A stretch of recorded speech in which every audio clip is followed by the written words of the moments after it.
Hi, I'm Cynthia Schiller. Please like and subscribe. We're going to talk about this crazy making, the evil mindset of the narcissist. How did it make us feel so crazy? What exactly happened?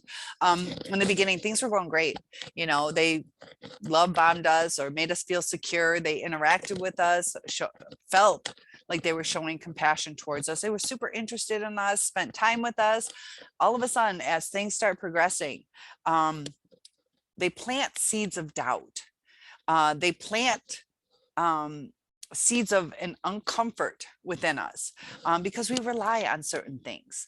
And a lot of times with the blowing off of plans or failure to communicate or twisting things, we start to get uncomfortable. So when we're uncomfortable, we're trying to communicate with them, and they'll say stuff to us. They'll interact with us. They'll spend, sometimes 20 minutes to 2 hours talking through our problems.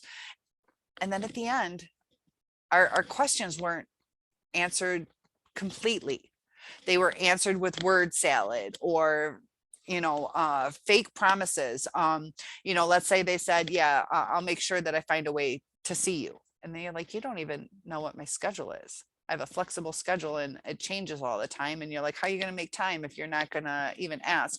So we start like putting the pieces together. Because normally they would be like, yeah, what's your schedule? Because I know it fluctuates. So we have these little doubts. And then we're like, do we bring it up again? Do we just let it go? So we wait all this time. So our anxiety is building up. And a lot of times we go through that anxiety when one little question would be like, hey, should I tell you my schedule and what's yours? And you work it out. And each of our situations are going to be different. These are just some examples to show that we pick up. It's like we have a sixth sense that something's just not right. Something just doesn't feel right. Same thing with when you feel maybe your narcissist is cheating on you. Sometimes you're like, but is it true? They're giving me all this attention, but they're giving you more attention. And I don't want you guys to be paranoid every time somebody gives you more attention. Maybe they really are trying. But with the narcissist, their intentions are different. Their intentions are to cover things up, to smoke screen us, to make us feel like they're one and only, because they're putting in all this extra effort. And that's what's so hard is we can't always go by actions. Can't always go by actions with the narcissist. In a healthy relationship, somebody blows you off, they don't want to see you. The narcissist has different intentions. And that's why it's so hard, because we try to justify things, or we try to use the information that we have, and we use that information based on healthy relationships. And we can't match it up for a succinct answer because it's different. The narcissist thinks different, their intentions are different, and we are picking up on that. So have faith in yourself that you guys came to these channels on YouTube or did your Google searches because something inside you is telling you something's not right. And as you progress in these relationships or ruminate and hope that you can get back together with this person, something's not right. You shouldn't question your reality all the time. And the narcissist, it's the intentions. They're not in a loving relationship. They're in it for the supply. So the new supply, same thing. They're in it for a loveless relationship. They'll take the love. But if it's not exactly as they had hoped, if there's any give that they have to do, it's going to start to irritate them, and it's going to irritate them more and more and more. Just like if you ask me to borrow $10, here's $10, I don't care. Take my $10. You don't pay me back, whatever. You do it again, now I've given you $20. A little ticked off, but whatever. But as we invest, and same with the narcissist, they're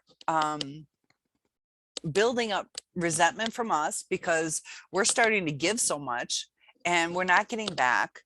And we would like at least communication, just like in that scenario, if somebody's taking money from you, and it's supposed to be a loan, because that's what a relationship is. This is an exchange of energy.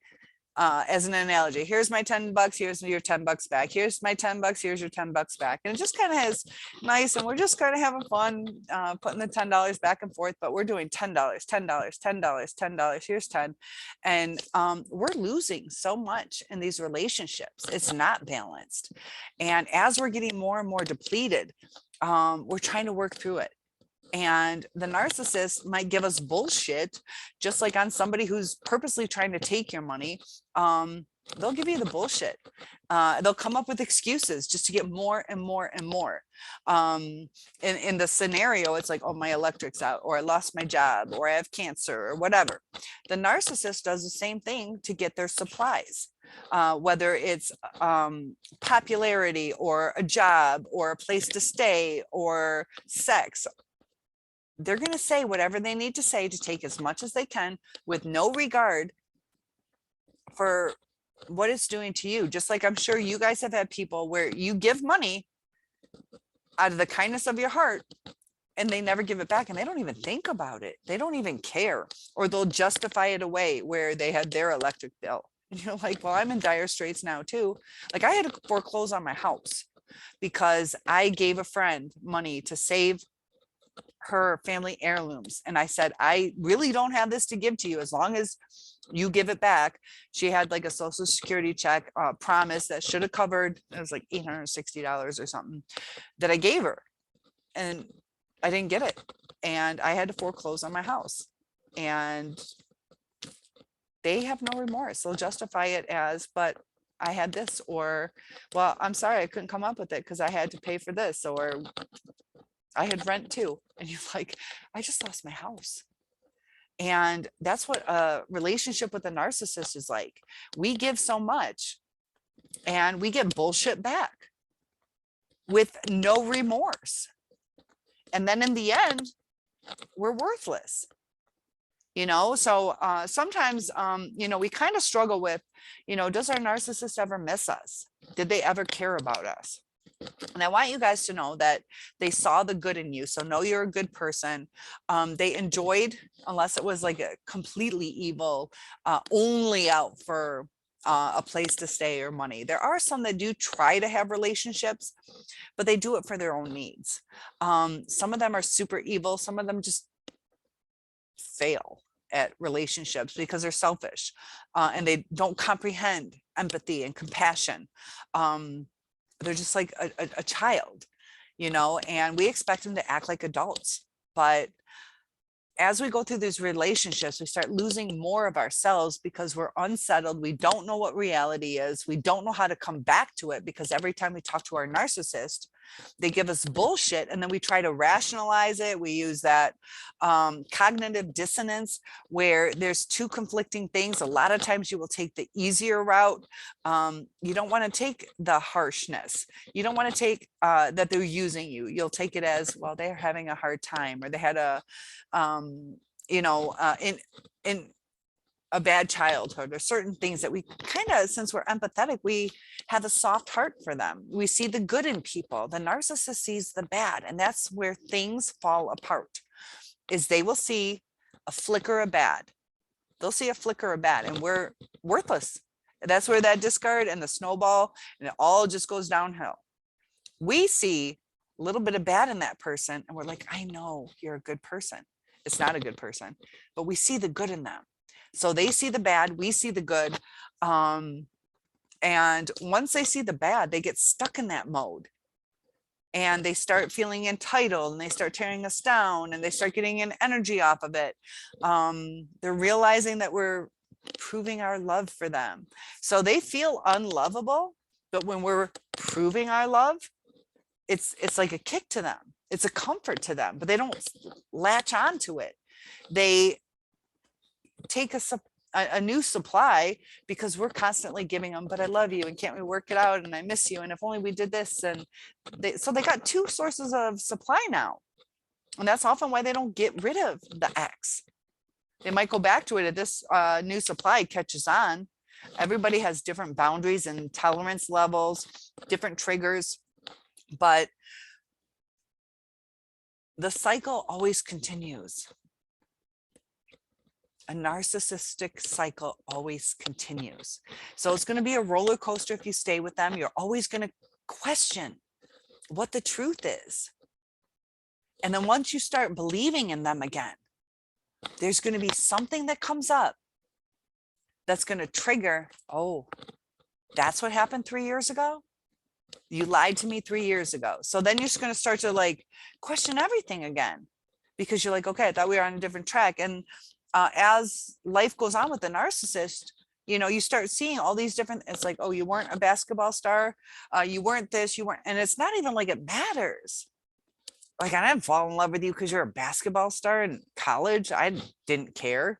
Maybe it's cool, but that's not why I'm going to decide if I want to be with you or not. So every little lie, and we're like, we don't even know this person. We don't even know them. And that's what's so hard to grasp, is we fell in love with somebody who doesn't exist. And I just want to give you guys a big hug. It's time to start healing, to have faith in yourself that things are going to get better, and to know you don't deserve the roller coaster and the emotional abuse and the brain damage that ensues, the family destruction. If you're staying for the kids are going through that. They see what you're tolerating, and they're going to try to balance their life. They're either going to turn into a narcissist, or they're going to be either codependent or forgiving of things that they should have boundaries for. It's destructive in so many different ways. And you don't deserve that. And I know it hurts, that trauma bond from intermittent reinforcement. Be careful, your kids are going to get that too. Intermittent reinforcement is so damaging, because we enter into a relationship, whether it's a friendship or a partnership, for some sense of security. You know, like right now, it'd be nice to call you guys and just know in the next day or two, I'll hear from you. And consistently, I can do that. Or have you say, sorry, I'm busy this week. I'll talk to you next week. There's a comfort in that. But you don't get that comfort with the narcissist. And we'll apologize. We're like, look, I'm not trying to blow your phone up, or I'm trying to chill. I just want to know, you know, okay, I got these plans, and we're over explaining things. And they see that as a weakness instead of us caring about them. And we're apologizing. We're apologizing because we want to ask a question. And then we're starting to kind of lower our self-esteem. Like, I remember crying and just telling my ex, it's like, I have to lower myself so much just to get you to reply. I have to explain so much. And, you know, and then you get the replies like, I've already listened to all your messages. And it's like, how am I supposed to know that when you don't reply? Or, you know, it's frustrating. There is no comfort. There's no comfort in a relationship with a narcissist. And they feed off your energy, and it throws them off balance. So they suck it. It's almost like they don't like the negative energy, but at the same time they do. And that's where it gets confusing, because we're starting to get unsettled. So they go with it. It gives them a kick. And so they're sucking and sucking our energy, when all they have to do is just rebalance it and enjoy the goodness in the relationship. So as long as it's even keel, no issues, and they can do whatever they want to do, it works. But as soon as we need something, nope, they're not going to do it. So I hope that helps, trying to understand the mindset of a narcissist. They are very manipulative. It's a way that they've learned to survive. They're conniving. It's just what worked for them. And you don't deserve that. And the hardest part is you can't really fact check. You can't fact check. You know, right now, if I was talking to you, I'm like, do you really love me? You could probably honestly say it. But if a narcissist says it to you, the only way you can do it is based off of their actions. And sometimes their actions will seem like it. They brought you flowers. They did this, they did that. But maybe they did it for ulterior motives. They wanted sex, or they're trying to get to move into your house. You can't verify what somebody feels. You can verify by the action. So the poor actions you can verify, but the good actions, you can't verify intentions until it's too late. So look at the red flags. I just did a video on 20 red flags to kind of help you. Does your narcissist hate you? They hate the reflection of themselves in you. So when they see you frustrated or upset, they see what they've caused. And it's such a messed up dynamic. Because, you know, they say that we fell in love with ourselves. And this mirroring thing is pretty interesting if you get into it. Also, the childhood traumas that even us healthy people have gone through. We've gone through some traumas. You know, I kind of wonder, I caught on fire at 5 at my 5th birthday party. The barbecue exploded. And I know with my 2 narcissists, one had canceled the wedding 3 weeks before. We had a family. Our daughter was already born. The other one, I held on for all this time. So is it necessarily abandonment issues, or it was abandoned in adult life for seemingly no reasons? You know, I don't think I had an issue when I was 5, but I was in a hospital for 6 months. So it's kind of like, is that where this is coming from? Or is it coming from the reality of adulthood? The way events in our lives affect us can be profound. And with CPTSD, complex post-traumatic stress disorder, it's affecting you. But if you continue on this path, it's going to bring more cause and effect. So you can choose to go down this path, or you can choose a new path, which is scary. Don't always know where it's going to lead to, but that's the beauty in it. You don't know where it's going to lead to. You know where it's going to go with the narcissist, a couple good times and a lot of abuse. But you have the whole world to explore the other way. And I'd like us to support each other on our journeys.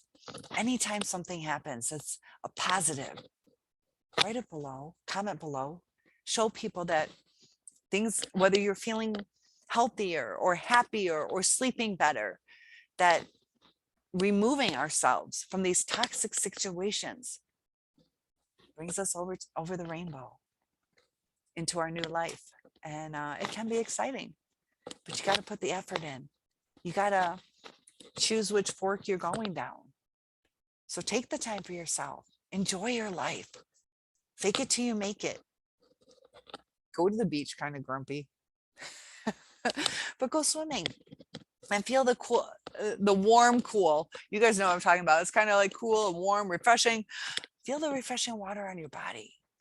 Have that sunlight and just relax sometimes. And sometimes exercise or read a book, call a friend. You can choose which way you go. I'm going down this way and I hope you join me. It's a scary world out there. But I went to China. I won a trip to China and I almost backed out because I was a little nervous. It was a teaching thing that I won. Best time of my life.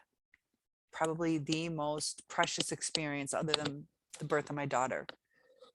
I had no idea what was in store, but I went off changed. I won't trade that for the world. Like, that was amazing. So you have a beautiful future ahead of us. You just don't know what it is yet. Just like my trip to China. I didn't know what lied ahead. Make the best of it, make the most of it, and it'll give you exactly what you want in life. Take care, and I'll see you in the next video. One-on-ones are available. Please like and subscribe, share if it'll help somebody, and I'll see you soon.